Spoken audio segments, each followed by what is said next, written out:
What is on top of the deck? What is on top of the deck? Oh, it's Lightning Helix! Oh my God! Oh my God! Welcome to Hunt the Weekend. That's one small step for man, one giant leap for mankind. Hello, everyone, and welcome into the show. Welcome on in, each and every one of you lone crewmates out there, you empty spaceships flying through the nether. You know, and if you got more than one person on your ship, congratulations. You're not going crazy. You have a friend. You know, you have someone to talk to, someone to keep you company that's not some AI robot, you know. Congratulations to everyone who played in and made it to the end of Edge of Eternities here in Week 6 as we get ready to wrap this tournament up. This is Hunt the Week. It is your weekly Magic the Gathering podcast about the Arena Gauntlet League that we know, love, and play in. This is Edge of Eternities Week 6. The end of it. Who am I? Well, your host with the most, your Don John DeMarco, your Goku or Go Home, the Pride of Mardu.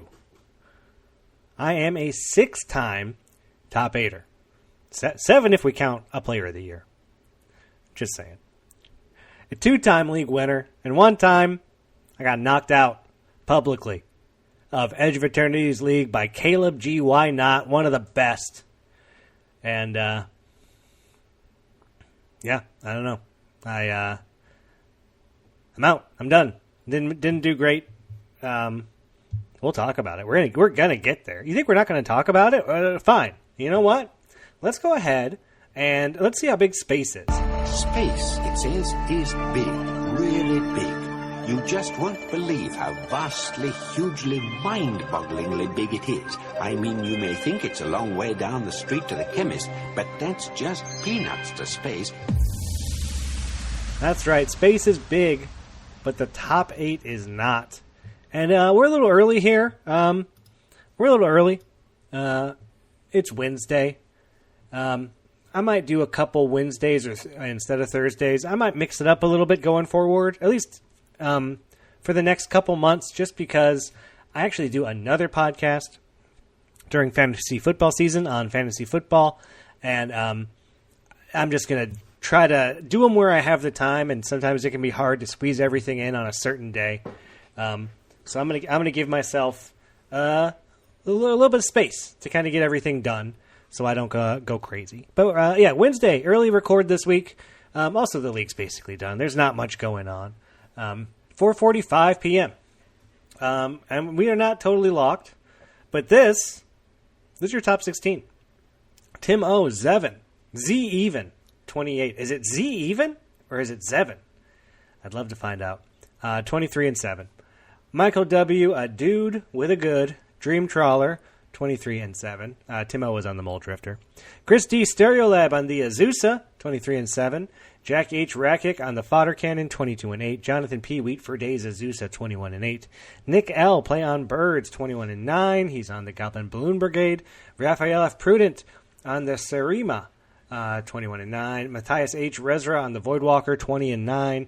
Ryan M. Rern on Orion Sky Nomad, 20 and 10. Jordan M. J. M. Tron on the Scheming Seer, 20 and 10. Matt P. Hayuden on the Revenant, 20 and 10. Lot P. Lata on the Gallia, 20 and 10. Zach M. Merlium on the Serima, 20 and 10.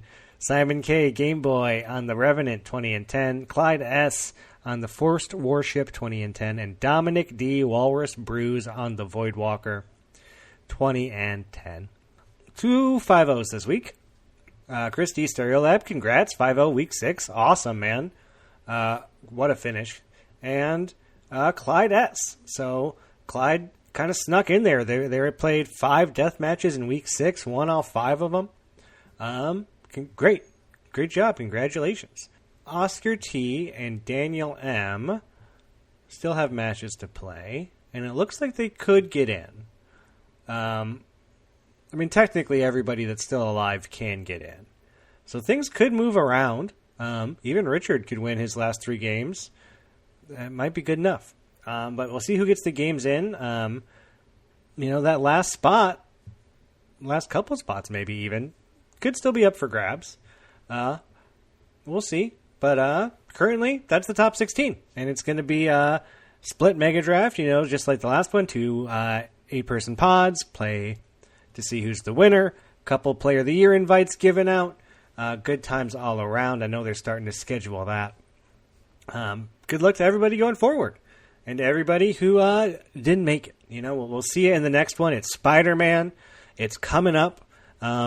They've announced the rules for it. It's, there's the supervillains and superheroes, split standing, superheroes on one side, supervillains on the other. Once you take so many packs of one side, you're stuck with that side and that pack.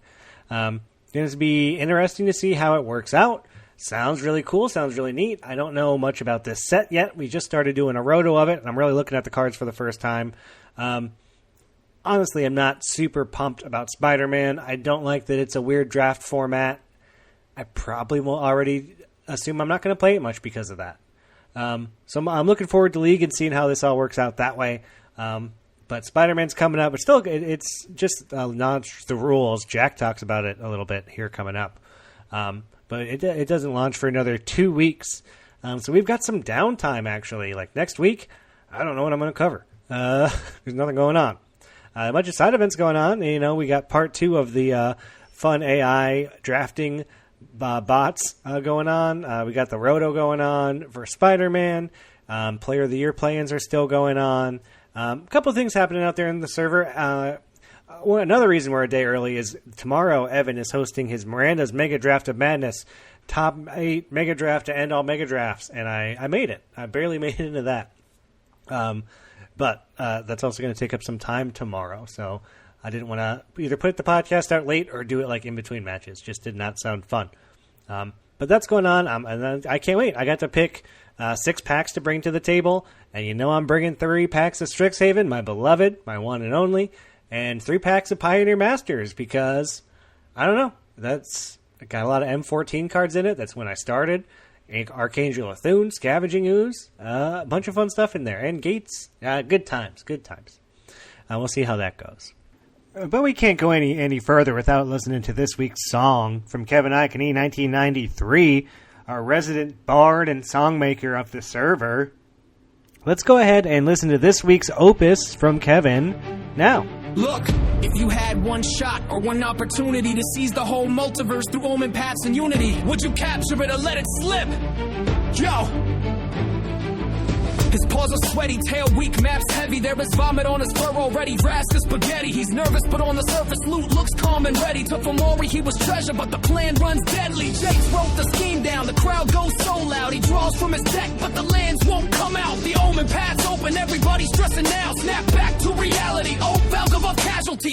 He took loot, demons roaming. Nope, Chandra's flames broke the whole scope. He knows when he goes back to his vault again. That's when it's back to Thunder Junction. The Dustborn and Spider-Man, he can't escape now. Loot's roll won't allow. Opportunity comes once in a lifetime.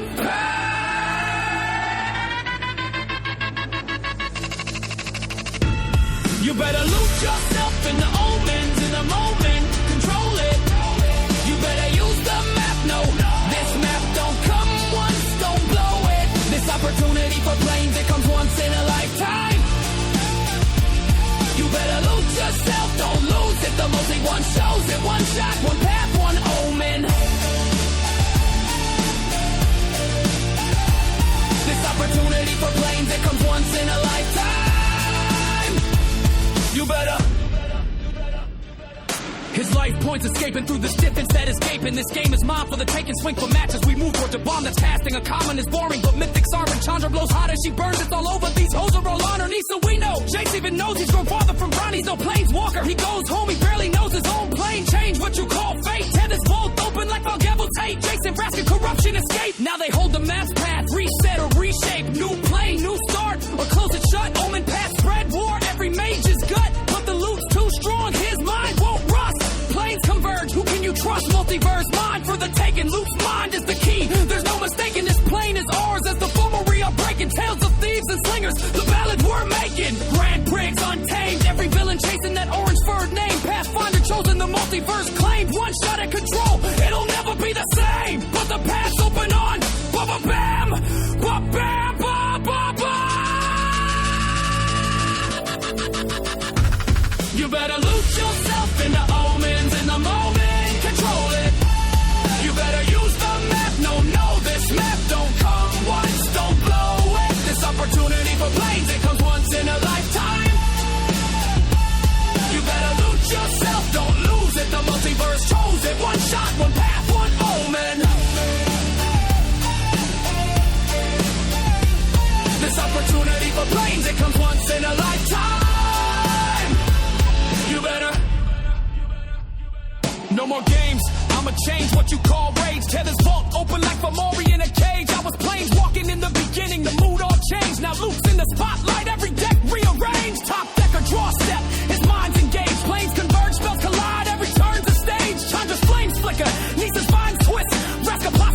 fate of all planes rests in loot's grip. You can loot the map if you seize the path. You only get one shot, don't miss your chance to cast. The multiverse's fate comes once in a lifetime.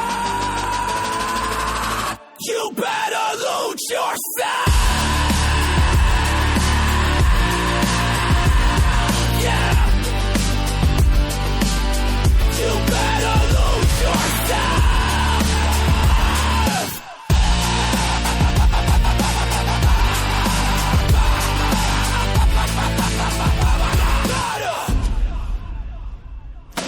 Kevin has a playlist I'll post when I post the podcast that has every song that he did this league. They're so good. I love it. Please go support Kevin and his artistic music making. I love it. I love what he's doing it and that he's contributing it. And thank him for everything he does, Kevin. You're the best, man. But, of course, as we wrap up Edge of Eternities, I had to get on someone whose name I've been saying this whole league over and over again. We got him on. Let's go ahead and let's boldly go where no man has gone before. Its 5-year mission, to explore strange new worlds, to seek out new life and new civilizations, to boldly go where no man has gone before. That's right. We are talking to Jack H. Rakic this week. Jack is a great guy. I mean, he's come on the podcast a bunch. I interact with Jack all the time. You know, he's a super nice guy, part of the league committee, but he's having a great league, right? Like, and that's something I love to see because, Jack's a great player, right? He came in strong on his first league. He was a rookie of the league on his first one, I believe. He made it all the way to the Mega Draft Finals and lost. And he's been looking to go back and get another shot at it since then. I know he has.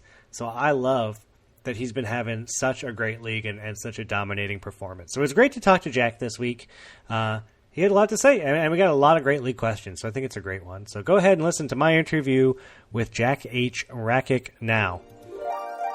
All right, everyone, join me as we boldly go where no man has gone before. With the man, the myth, the great Mardu Khan himself, Jack H. Rakic. Welcome to the show, Jack.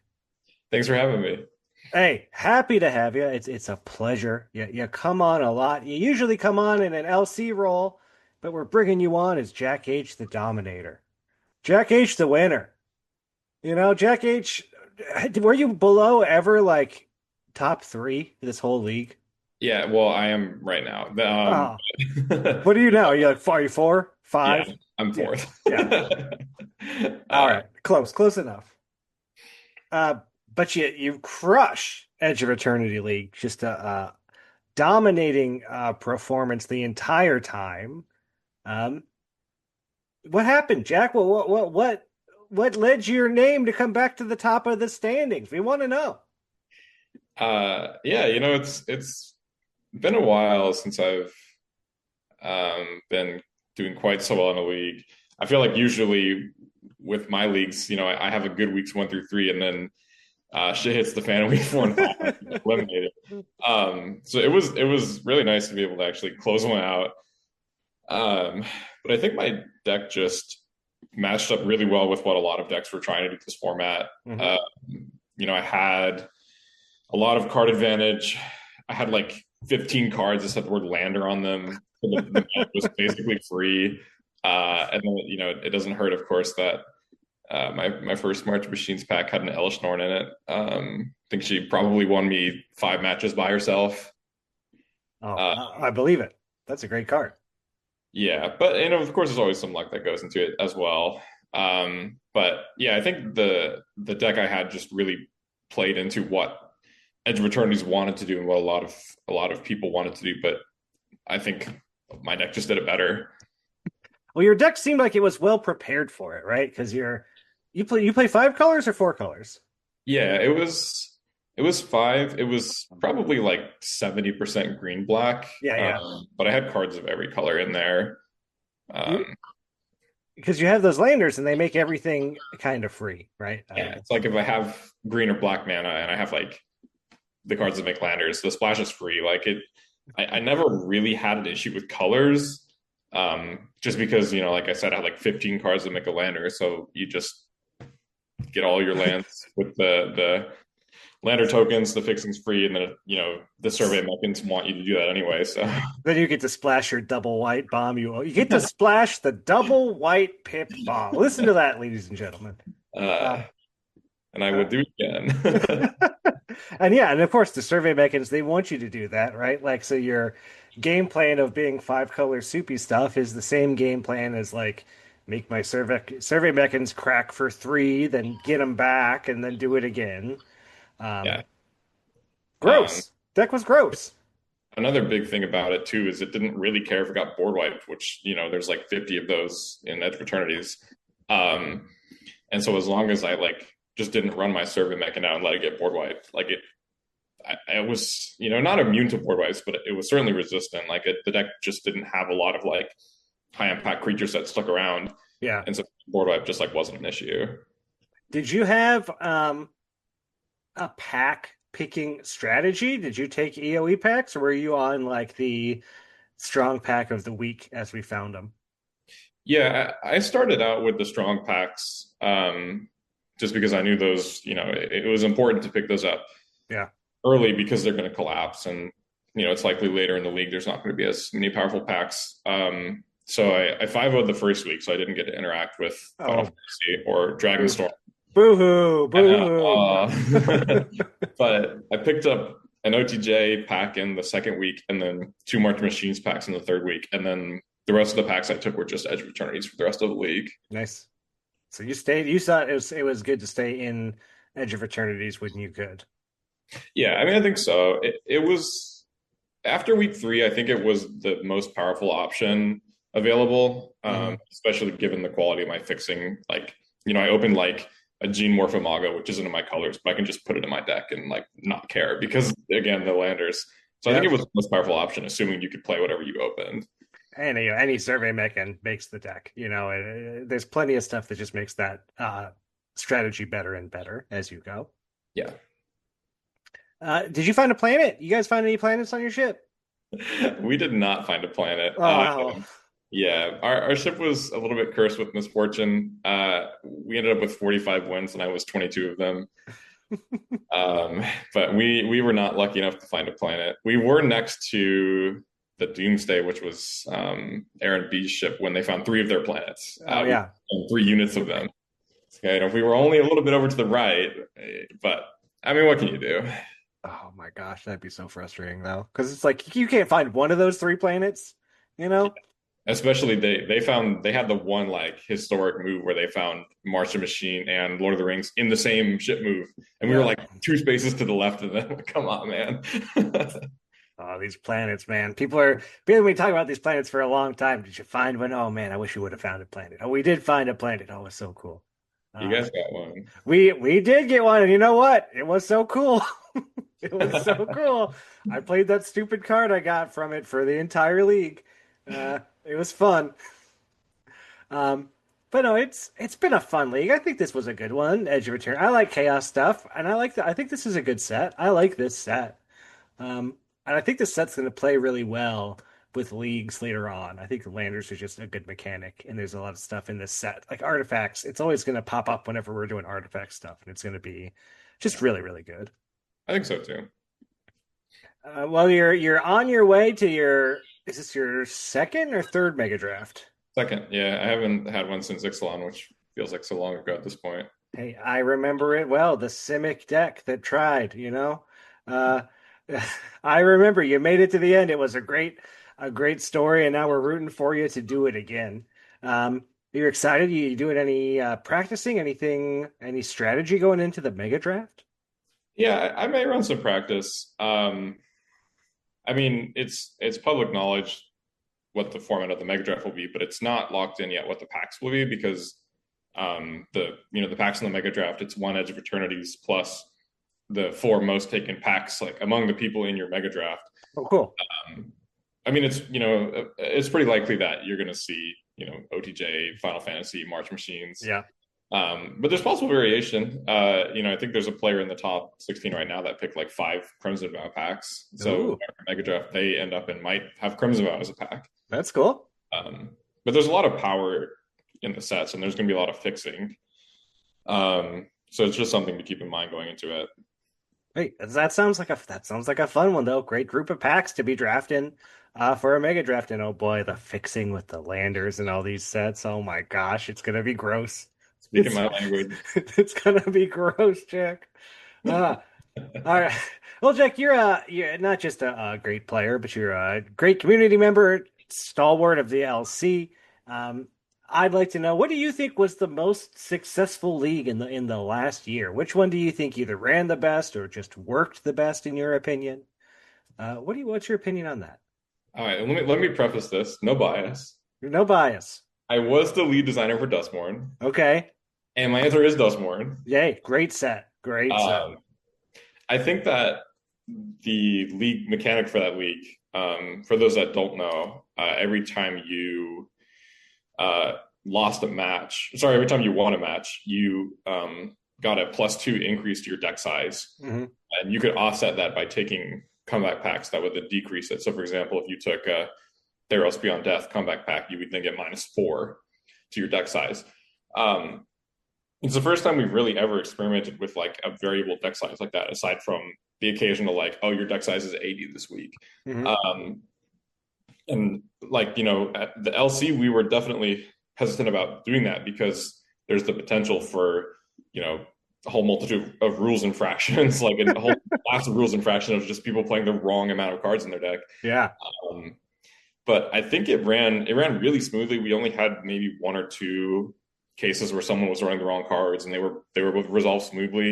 And I think the mechanic was really neat, and it made people think a lot more when they were building their decks, because you have to compensate for the fact that you're not just running your standard 60 card formula, Mm-hmm.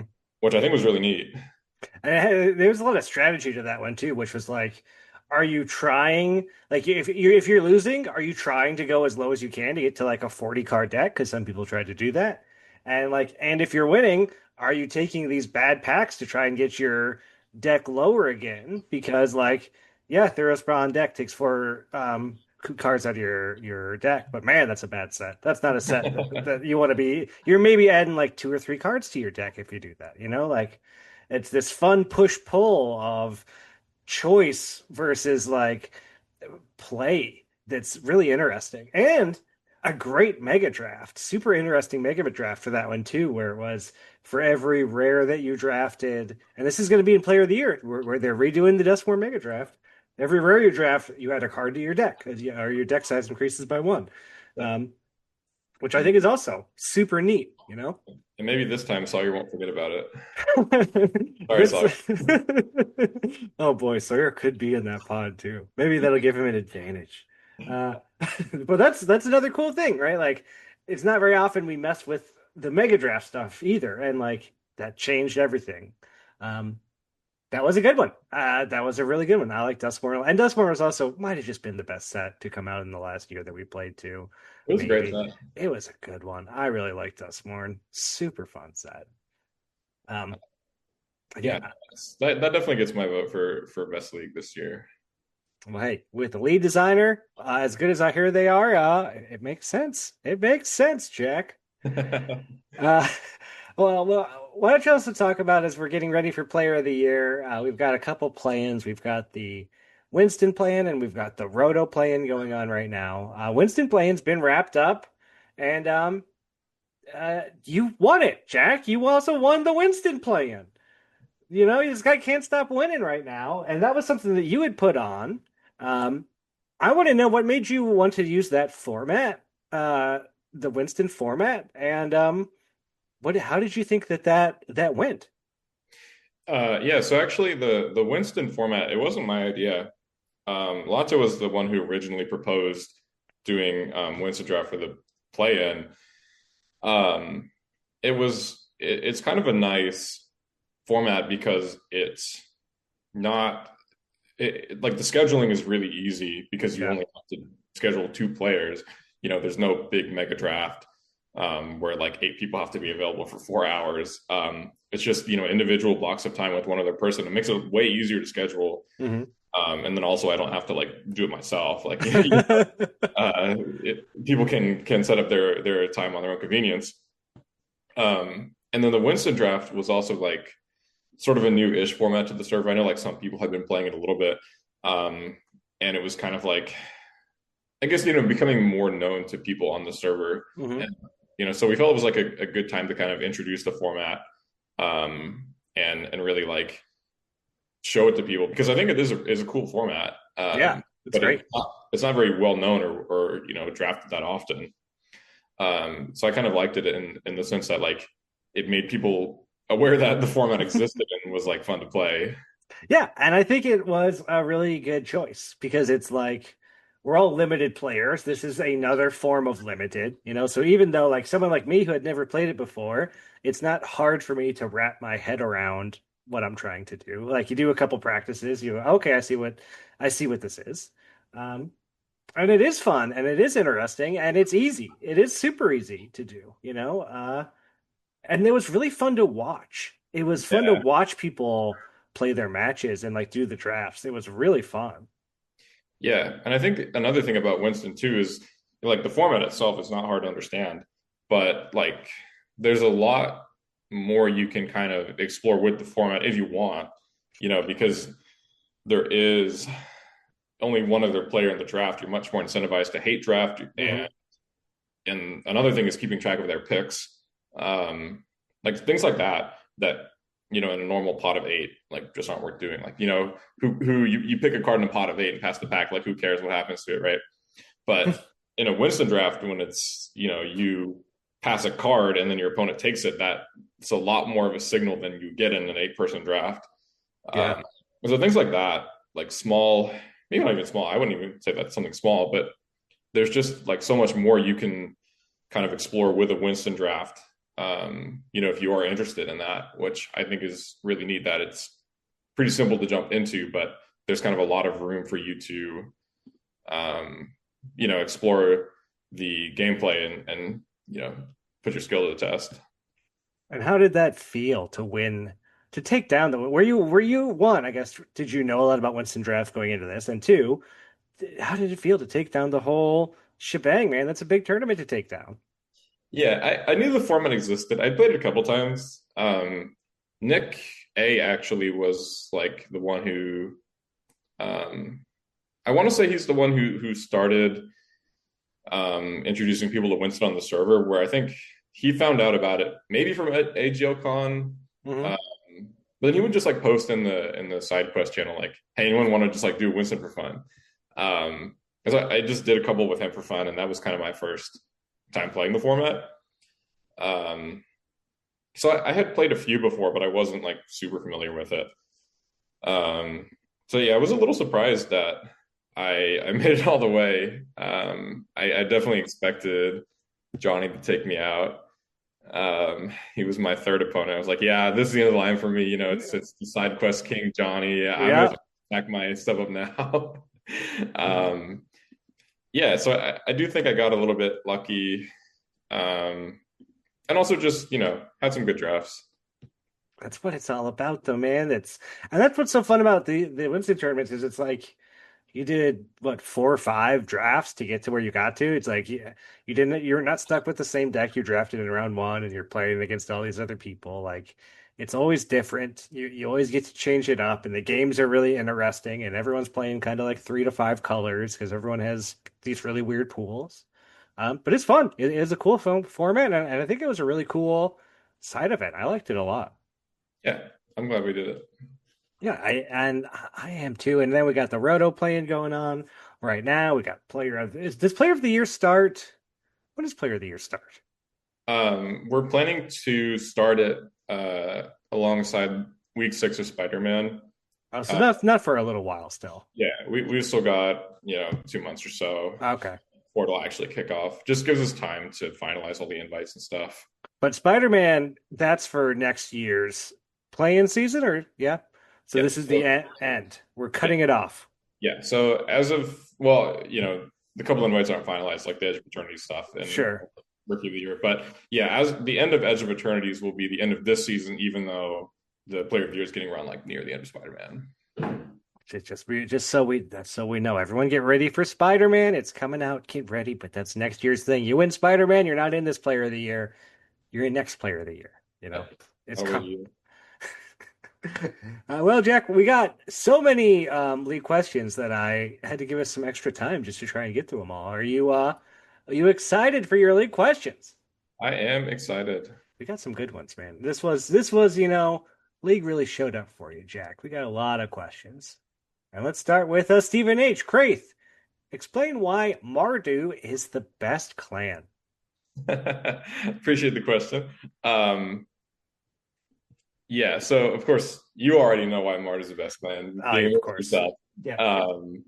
Yeah, I mean, Marty, I was just continually impressed with the level of spirit we had, both the Cons League and Dragonstorm League. Like, it really felt like the community members were like really there for everyone, pumping up the spirit, helping with deck building. Everyone was super involved, which was awesome. Even in our larger size Dragonstorm League, I think we had 35 players.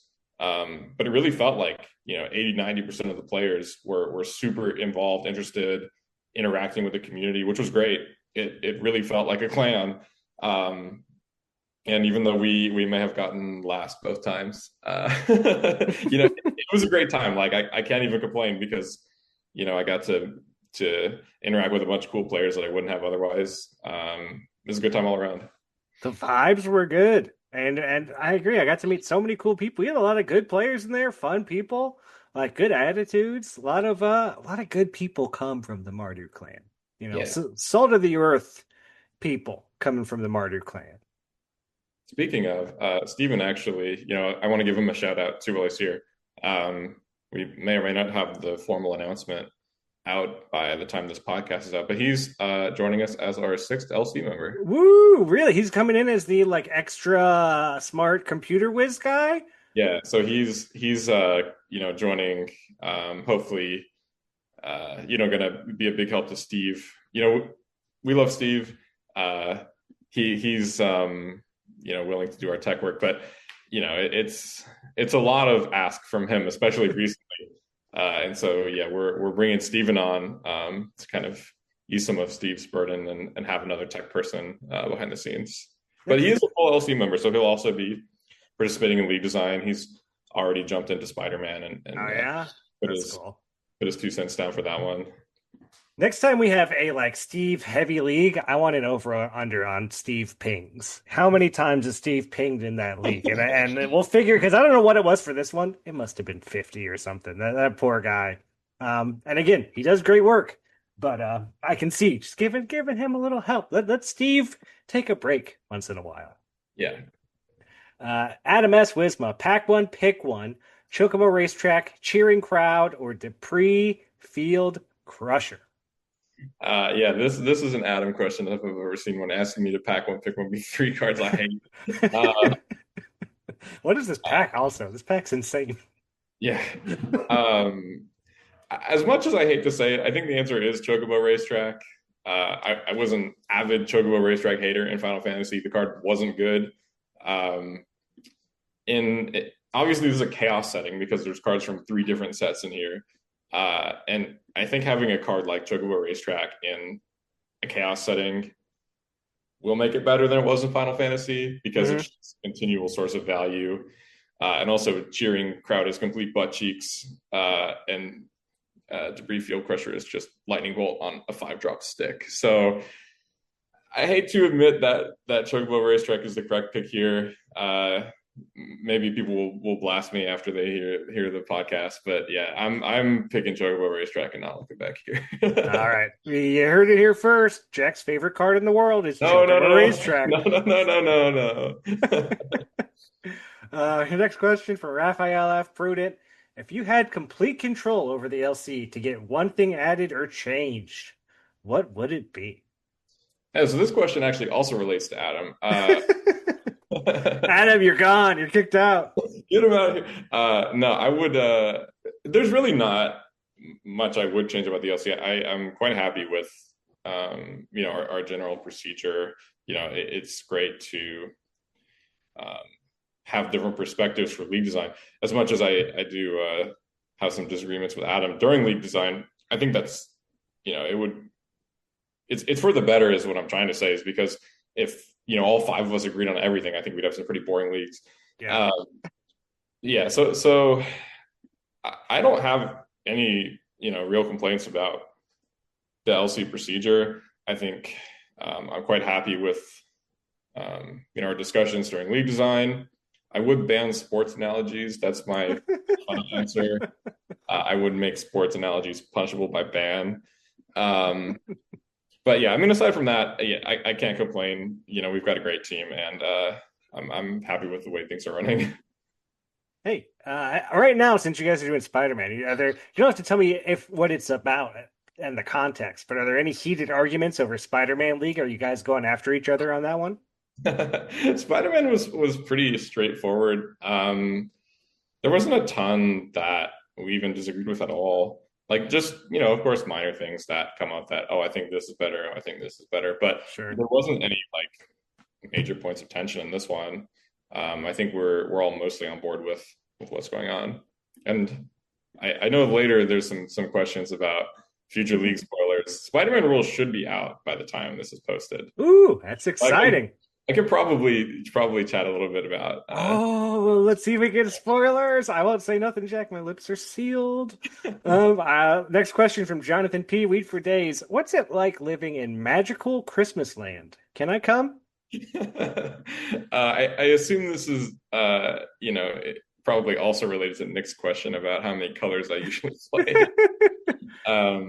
But yeah, it's great. I mean, I get to hang out, eat some cookies and milk with Santa, ride the reindeer. It's great. Yeah, you two can come if you just start playing 5-color in all your drafts. Just splash your double-pipped white card. It's gonna be fine. Hey, look, it works, right? It's maybe that's the magical Christmas land kicking in, or maybe it's actually just the right decision. That's right. I mean, it's hard to argue against the results, right? To say like Jack shouldn't be playing 5 colors. Well, Jack destroyed all leagues, so like Jack probably should have been doing what he was doing. Worked great. Right? Yeah. It's there wasn't much to go up from 22 and 8. That's for sure. Nick A. Knee Star would love to know. Playing so many colors always gives you so many options for your deck. How did you make those decisions in this league? Deck advice from others, or did you play a lot of practice games? Yeah, so this league I started out just in Jund. Like, most people are going to be on 3-color in the first week. You just kind of have to be. Yeah. So I was just Jund. And I know some people kind of have this philosophy that as you open more packs, you should slim down your deck to 2 colors, get it more streamlined. I did the exact opposite. As I opened more packs, I got more fixing, and I had the powerful cards to play. And plus, when I crack my pool open and I see like 10 cards that make a lander, it's hard not to want to play more colors when you have all the power at your fingertips. Right. White was the one color I wasn't considering playing until I cracked the Elishnorn. It's like, well, of course you put the Elishnorn in your deck. It's stupid. Of course you do. Who doesn't splash the double white card? Usually I will kind of outsource my deck building to a couple individuals, get their thoughts, people that are better than me. But this, like, I didn't even do that too much. I just felt pretty comfortable with the build, and also I didn't want to like ship off of this 5-color pile of garbage to someone and be like, hey, check this out. What are you there's less constructive criticism that can go towards a deck that's just playing all the best cards in the pool. Yeah. People either say that looks great or don't do that, Yeah, exactly. It's like, wow, you have so many bombs, or like you're out of your fucking mind. Yeah. So there's not much that can there's not much like feedback that can go towards a deck like that. So for this league, I mostly just kept it to myself. It's just I just jammed all the best cards in the deck, called it a day. Hey, again, it's hard to argue with the results. It worked out. Sitting up there in 4th, looking to go to your second mega draft. Already in there for Player of the Year, but possibly looking to get even a second spot. Why not? It'd be fun. Richard K. Preacher would love to know best thing you ate in Vegas during Magic Con. Yeah, I think Richard actually already knows the answer to this. I've talked about it with him. But the Magic Con was great because I got to meet up with Justin and Way in Vegas. And after the convention on Sunday, Justin and I went out to eat, and we went to a Brazilian steakhouse called Fogo de Chao. Um, I had never been to a Brazilian steakhouse before. I know kind of what the deal is, but it was my first time going to one. Man, it was really good. I gotta say, I definitely regret not going to one earlier because it was delicious. My wallet did not enjoy it, but my stomach did. Was it one of those places where they just bring you meat and you hold up like a Yeah, sign? Oh, exactly. Like they bring the skewers around and they'll slice it off on your plate, and yeah, it was really good. Got to try a lot of different meats, which was nice. Um, yeah, definitely fun, and getting to go with someone from the league was super cool too. of course. Yeah. Meeting people from the league is always like the best time, and like to meet them at a Magic event. That's I got to do that in Texas with Miranda and Dan and a bunch of the Texas people one time. It's so cool. Did you have a favorite cut of meat that you remember, or is it all just a meat blur? I do remember they had lamb coming around, and I don't think I had actually ever tried lamb before Uh-huh.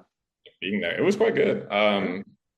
I can't say for sure it was my favorite, but that one stood out to me because it was like novel. It was something I hadn't tried before, and it was good. It was quite good. All right, sounds great. Matthew H. almost would love to know, how did you end up on the LC, and can you leak any spoilers for future league designs? It's sort of boring. I know a lot of people have different LC stories. Like, we directly recruited Lotta after Johnny retired, and now Steven's come on as tuck up. I joined because they just had an open call. It was Ryan D, the slickness. He was stepping back, and the LC at the time didn't have a successor in mind, and so they just put out an open call like, hey, we're looking for an LC member, fill out this form with what your skills are, and et cetera. And I just filled it out, and they reached out to me and asked me to join. It's a pretty boring story, but that is my origin story on the LC.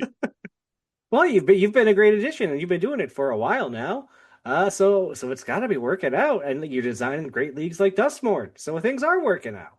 Yeah, it's been fun. I'm definitely glad that I had the opportunity to join. And yeah, I think it's been over a year now. I think it was I joined right before Thunder Junction League, which was like last summer. So yeah, it's been over a year now. Pretty sweet.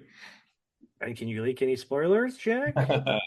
Yeah, so this is the fun part because I can talk about Spider-Man. Yeah. It's probably not going to be a spoiler to people listening to the podcast because they'll have read the rules already when they're posted either tonight or tomorrow. But I can chat about it here. Maybe steal some thunder from Adam's leagues ahead too. Ooh, I love it. But the gist of it is we're going to have like a hero and villain split standings. Very cool. And what's going to end up happening is every loss, you get to have a choice of comeback packs, and one of them is hero themed and one is villain themed. And once you pick 4 of a certain type, so if you pick 4 villain comeback packs, you then become a super villain, and you no longer get a choice of packs. You just get a souped up villain pack that's like the villain pack from earlier, except just more powerful, and you don't get a choice. I love it. That's kind of the big thing that's going on. And then the mega draft will, we're doing 2 mega drafts. The mega draft will be like the top 8 villains in one mega draft and the top 8 heroes in the other one. Oh, super cool. Yeah. I love it. Should be fun. Yeah, that sounds really fun. Heroes versus villains, split standings, powerful packs. And it sounds like you guys figured out a way to make this weird set work in a fun way. So that sounds really cool. I can't wait to see what the pack choices are. It was a Herculean effort to make this set playable, but I think we did a good job. I know you guys are going to make a better job than Wizard is, and that's all I can say. That's what hope anyway. Buster S. Hugester would love to know, if you could time travel, what's the one piece of advice you would give your past self to do even better in AGL? I've discussed this a lot. Some people probably don't know, but my second league ever, Wild Zillow Drain League. You already know where this is going. Oh yeah. Wild Zillow Drain League was run as what we call a standard league, which just means comeback packs are just from the last 6 standard sets. There's no restriction. Just pick whichever one you want, including Wild Spell Drain. So you can pick 10 Wild Spell Drain if you wanted. The only problem with that is the set, right before Wild Spell Drain was Marching Machines. And Marching Machines, widely lauded as this super powerful, all-time set.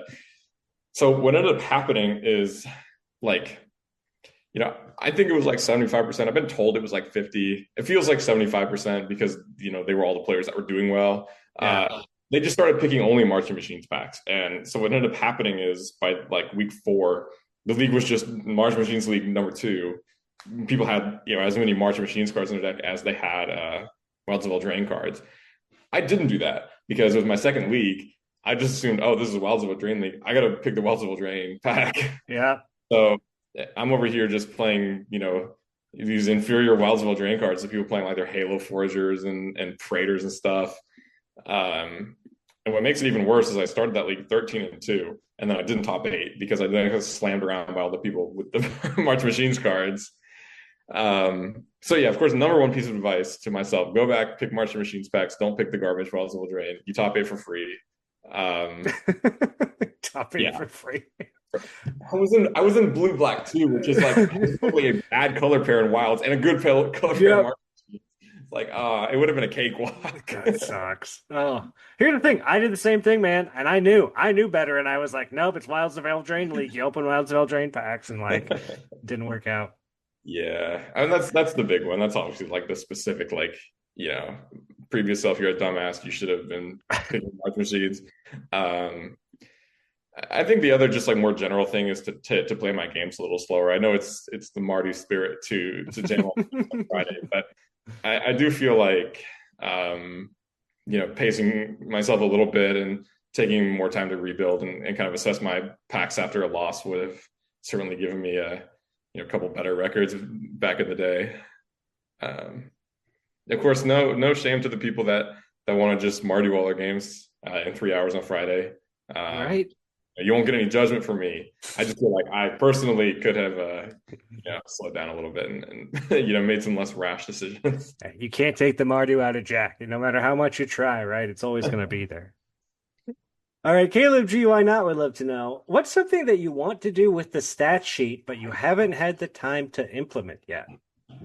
Yeah, so actually, the thing I wanted to implement actually is now being implemented way cooler than I could have ever done.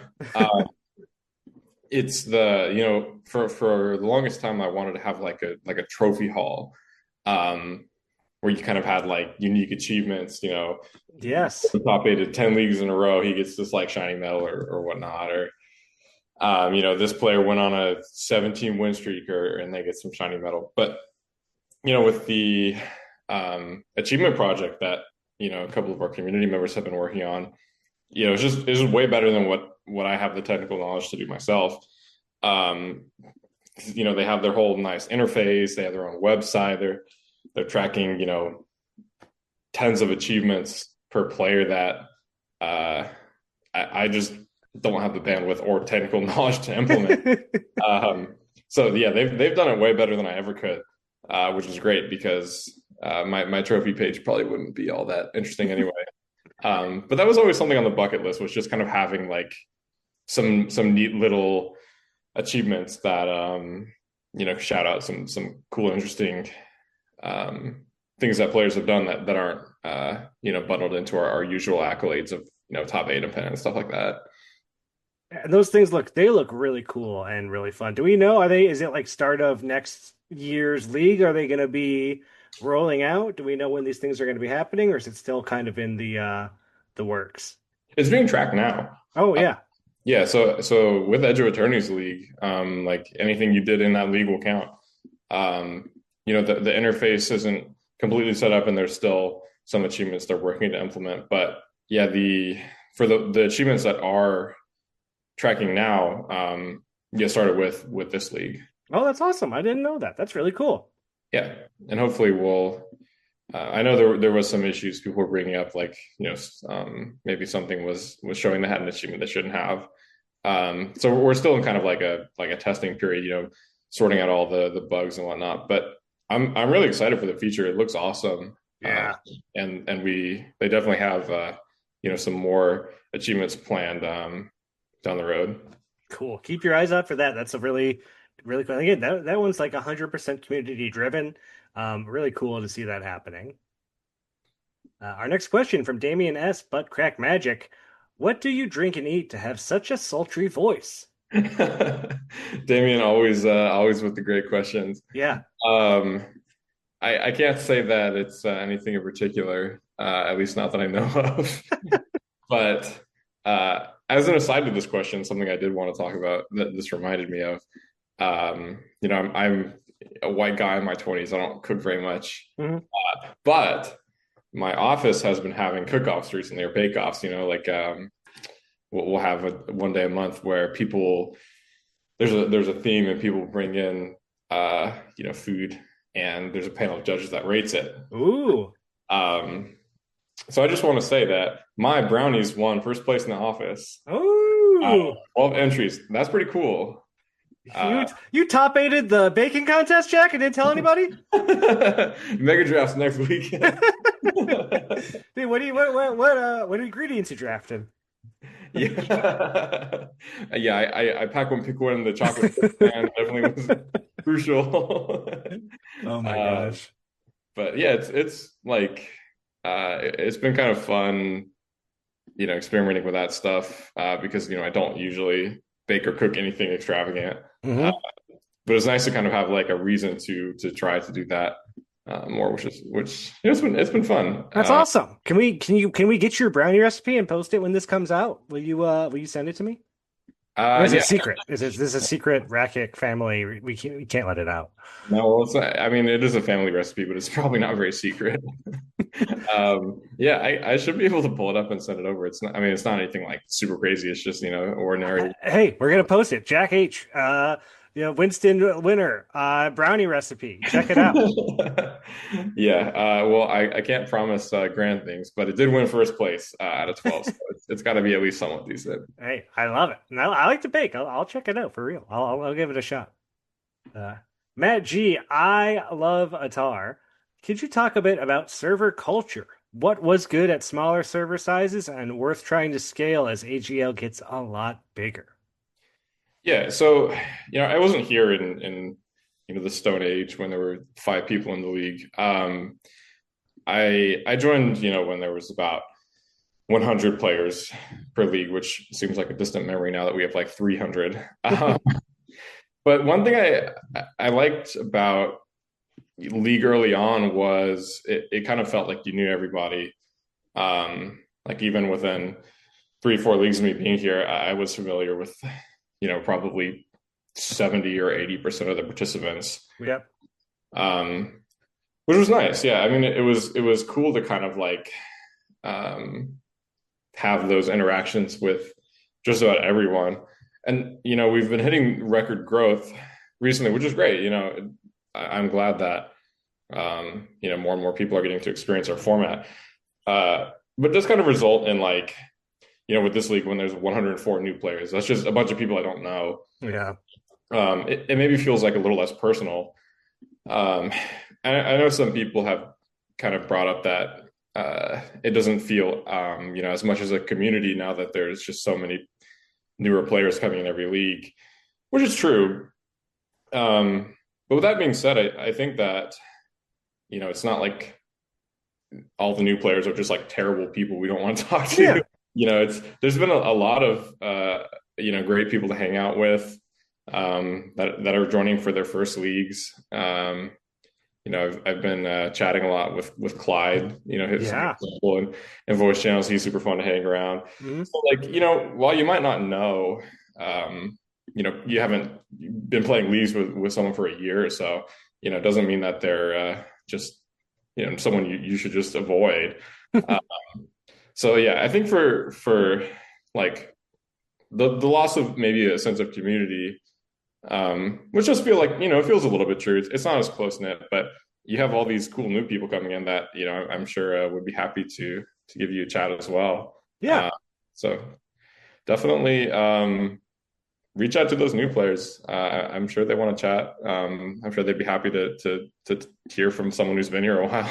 And like we all start at some point, right? We're all new to the league, at some point. Like even this year alone, we've had so many not only new people but great players come into the league. You know, you got Oh yeah. Travis, you got Matthew H. Almost, you got Travis C. Random Driver, Tim O. Zevin's been crushing it recently. John P. Wheat for Days.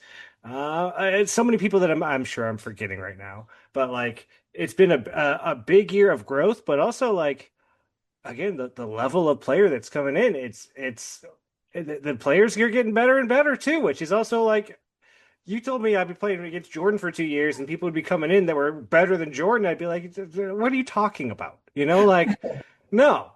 But it can happen and it does happen. Um, and it's crazy. And then you got Maxime making the Pro Tour. That was just so cool. I still think that's one of the coolest things I've ever seen happen on the server. What a moment for us.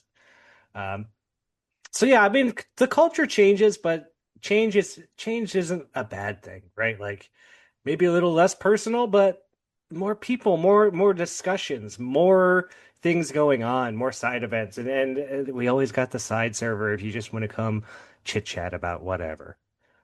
Yeah, and it's also, um, it feels kind of, I don't know, it almost feels like a little bit selfish to me with the people that are like, oh, all my community, my sense of community is gone. It's like you've been around, you got to experience it. Like, let some new players in, let them have a Yeah, taste of food too. I totally feel that. You know, it's like we got a lot of old dogs in this league that have been here for a while. Let's take a step back and let some of the new guys have some fun and enjoy their community as well, right?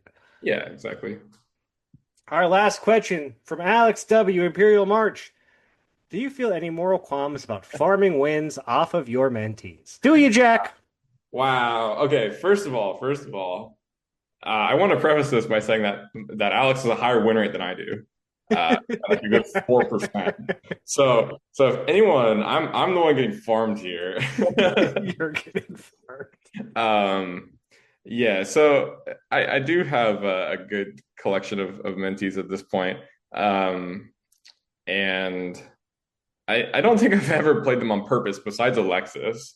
Uh, I ran into Alex W in the bot, I think during Final Fantasy, and we played and I did win.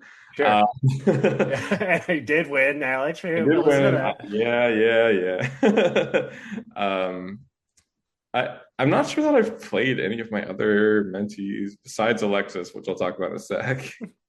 Well, I think sometimes you gotta show them why you're the mentor. You know, like that's how I feel about it. I do the mentee thing, and I've lined up into the bot against some mentees, and it's winning those games does feel a little good to be like, yeah, that's right. You know, like I am the Jedi Master, and you are the Padawan. You know, like so it does feel a little good to win those games. Yeah. Usually I'll avoid playing them like the league. I am their mentor. Although I think Alex was okay with it when we did run into each other. Yeah, I don't think I've played any of my other mentees. I'm scrolling through the head-to-head tracker on the stats now. That's not true. I played Nolan, and Nolan beat me, so who's really forming wins here? Yeah, I don't see anyone else. But I played Alexis like 8 times because he always challenges me every league. After he's got the Mardu spirit more than I do. So yeah, he'll play 4 of his matches in 5 minutes and like, hey, we should play this week when he's got like 3 more packs up on me. What are you talking about? But yeah, we play a lot just because it is always fun to play an old friend. I am 6-3 on him.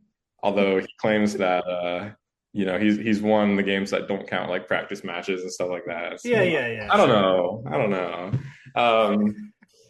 Yeah, but I mean, to answer the question, no moral qualms. All my mentees are fully capable players. They can take games off of me. They can take games off of him. He's 6-3 against Alexis and Alex W. He beat you in Final Fantasy. So come after him. All right, yeah, you guys heard it here. I'm a horrible person. I only sign up for the mentor program just to stomp in the ground. Well, I like that Alexis at least has the martyr mentality of like, he's just trying to do his con matches where he's like, all right, let's do it. Let's do it again. One more shot. Like, I'll come after you. I like that. Yeah, it's always a good time, and especially we get to shit talk each other while we play, which you don't get to do with too many people. No, that is a fun time. I do love a little trash talk in my Magic. Well, Jack, I want to thank you so much for coming on the show, man. Thanks for making time, and thank you for just everything you do for the league. You work real hard. You were working your butt off when we did the Tarkir Dragonstorm League. Even though you weren't con, you were still doing so much with like LC stuff and the weekly stuff and all the side event stuff you do, and you work really, really hard. And I don't think you get the credit you deserve. So I just want to give you a little credit here while I can, Jack. So thank you for what you do, man. You do a lot, and we do appreciate it. Appreciate it as well. Thanks for having me on. Hey, and happy to have you on, and happy to have you on for winning, man. It's good to see you up on top, getting to another mega draft. Like, let's see you take this one home. Let's see you get that league win. I know you want it. I know you want it, Jack. I'll be back in a couple of weeks with one winner title under my belt too. I love it. Then you'll be back in a couple weeks with Player of the Year right after that. All right. Well, good luck out there, Jack, and we'll see you in Spider-Man. Thank you. Again, Jack's just one of the best. Again, he comes on all the time. He's super nice. And he's funny. Jack really cracks me up. And he works so hard. He's one of those, he's a league committee member, but Jack works hard. He's always working on something. He's always answering questions. He's a big community engagement guy. I got nothing but love and respect for Jack. Even if sometimes I might get a little heated. It's just, I love you, Jack. You do great things. It's been great playing Edge of Eternities. I guess I'll give my feedback. I liked Edge of Eternities. I didn't love it. I liked it, didn't love it. The spaceship crews, I think, were really cool and really neat.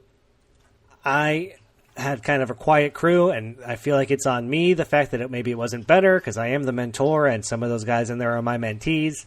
But I think you can only make people want to be so engaged and be a part of something. And there was really just me and like one or two other people in there. So it was kind of a bummer, the spaceship thing, actually. And even moving the spaceship, it was really cool. It was a cool idea. And we found a planet, and man, that took a lot of stress off of me because I really wanted to. But I feel like so many people didn't find a planet, and then you're just aimlessly moving around. There really should have been a bunch of smaller, littler things to find for people. I still don't really understand the spaceship standings. I still care way more about record than planets found. It just doesn't matter, I don't think. It's more like, man, look at all the people who got all the cool extra cards, and look at all the people who didn't get to do anything with it. It's a cool idea, and it worked really well. I think it's a great proof of concept. But I think it was a lot of sparkle for not a lot of flash. That's what I'll say about it. There just should have been more stuff. And that's the thing. We talked about that early on. We asked for it, and we gave a bunch of great ideas. So it's not like that wasn't thought about beforehand or even offered. I personally posted a bunch of really cool stuff I thought could have been on there. And other than that, I like the chaos aspect. The whole finding planes randomly. We had all the strong stuff up top. Which is fine, I think, but I don't know. Is that how you want it to be? It's that thing where it's random, and things are found when they're found, so they happen when they happen. But I don't know. Maybe it would have been better to not have all the strong stuff up top, and maybe start power down a little bit and get more strong as we go. I don't know. I think this is something I actually had. I think we really need to think about in leagues like this, where we can pick any pack we want, or we have all these choices. Because this is feedback I've heard a lot.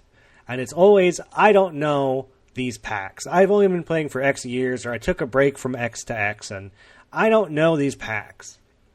And, I hear it every single time we do one of these leagues now. And I really think that if we're going to do one of these again, and we are, of course we are, we should have some kind of tier list, or there should be some kind of announcement to everybody. Because I see people going down traps. I see Bernard going, what? What do you mean no one else took Gilzer Ravnikov? What are you guys, crazy? It's like, no, they didn't take Gilzer Ravnikov. They're taking Mom and OTJ, man. The fact that it's traps. They're traps, and then because we've been in the league, and because we know, and because we don't take breaks, we don't go into that trap.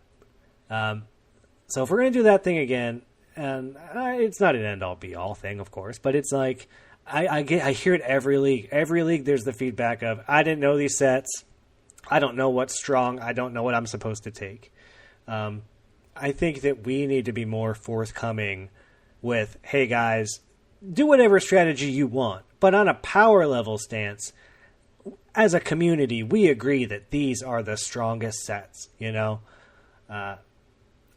I think that's something that should be looked into for the good of the community, right? Because you don't want to fall into the trap, and it's a trap. It is a trap sometimes, right? It really is. I might sound negative, but actually I like the Edge of Eternities draft format, and I like Chaos, so I did like this. I liked the gameplay a lot. But I felt like, I don't know, it was just missing some stuff for me, and some of that's, the way it was set up, and some of that is just not how it was supposed to be, and that's how it happened. So, what you can only control so much, right? I don't know, but it was a good league. Let's say, I'm gonna say this one's a 6 out of 10. 6 out of 10. I feel like I always say 7 or 8. So 6.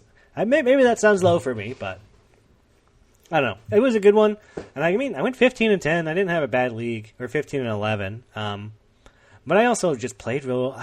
I heard Nick A talking about this in the server this week. He's like, "Man, I'm just not playing good this week. I played good early on, and like some weeks I just don't play very well." I feel the same way. And this week and last week, I just didn't play very well. And that's on me, which is also that bums me out. I always hate it when I'm the one making I'm the problem. Not like, oh man, they drew some crazy bomb, or they had the thing. When it's like, man, I just didn't play very well. It's like, that's a bummer, man. But hey, you try to get better. You try to be better. You get ready for Spider-Man. You hope to get 2 roll downs for Player of the Year. Hopefully it's just 2. I haven't been following that very much either, because it started to get away from me. So I think 2 roll downs is actually very possible. We'll see. We'll see how it goes. But that's going to do it for the show this week. I don't know if we're coming back and still covering Edge of Eternities next week, or I'm not sure what the show's going to be. We'll have to think about it. We'll have to figure it out. Until then, I hope you guys are enjoying the server. I know there's not a lot going on right now, but that's what the side events are for. Again, I'm in 2 different rotos right now. It's super fun. I love it, and I get better and better. I've got a good strategy now about keeping track of the cards that I want in these things. I see people just asking and playing Winston matches, which I think is really cool. Just, hey, who wants to play Winston draft? Me, you, let's go. And watch people do it. It's a fun format to watch. I bet we see more stuff with that in the coming year, because it seems to be taking off on the server a little bit. And I hope you get to keep a good 7. We got Spider-Man coming out. We got Edge of Eternities. We got cubes up right now. There's good magic out there. Sign up for Spider-Man League. Read the rules. Think about it. Do you want to be a hero or a villain? And is there a strategy there? We'll cover that coming up in the next couple weeks. Is there a strategy to one or the other? Or what do you do? I don't know. We'll try and figure it out. We'll try and crack this thing. And I hope that Shuffler's in your favor, because it kind of needs to be. Right? You need a little luck. You need a little help. You need some magic. You need a spider to bite you that's radioactive, and then you can start slinging around the world and being a hero. Or maybe you're a smart guy with 8 octopus arms, but you're evil. I don't know many villain backstories for Spider-Man off the top of my head. But hey, until then, I guess this is go home.